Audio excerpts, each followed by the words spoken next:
Hey guys, the Trickster here, and today I'm going to talk about 5 tips for Sea of Thieves. And unfortunately, I'm just recording voice and just some video. Anyway, I don't know what's the problem with some games. I can't stream or record it, but I will fix that for the next video, I promise.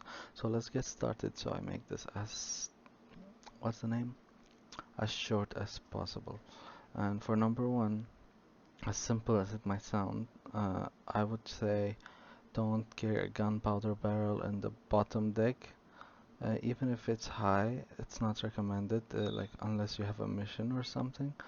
But if you have to, one best thing would be at the top, behind the mast, like behind the woods, so it's not visible for other players or easy to shoot. Even if it explodes, it will just bring down your mast instead of making holes all over your ship.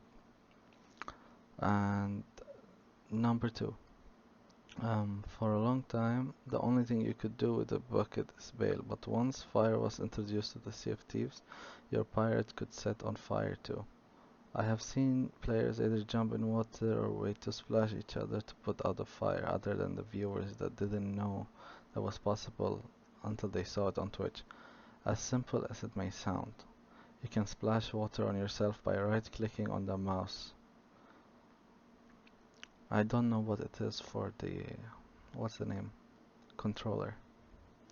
For number 3, in general, new players are aware of the sword charge, where you hold down the attack button to propel yourself forward, and people call it lunge.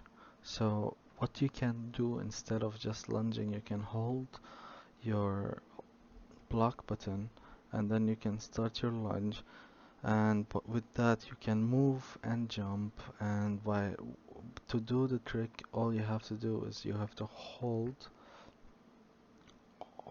like when you do the block, hold your left click to lunge, and the second you start moving, not before you move, the second you start moving, you can do a jump, and which will take you way further away. This can help you this can help you do things in a, what's the name? It can take you far away in the water as well. So, um, let's go to number 4. Um, so I did not know about this, and that's why I keep forgetting because it's very new to me. Um, you know the harpoon, when you shoot it to a rock or something, it sticks to it, right? And if you press R on the keyboard or X on the controller, you can lock the harpoon to its current state. This is very useful, especially if you're solo slooping, as that could pin you to places while you go back to wheel to adjust your heading. And last one, number 5, the point is a trick to help you defend your ship. If being chased, it's more of a strategy than a point. Even if you are with a friend, you're probably on a sloop, you get to a point where you're being chased by a ship that doesn't want to let go, and you want to protect your hard-earned treasure. So here's what you do. First, you set a heading precisely against the wind and angle your sails.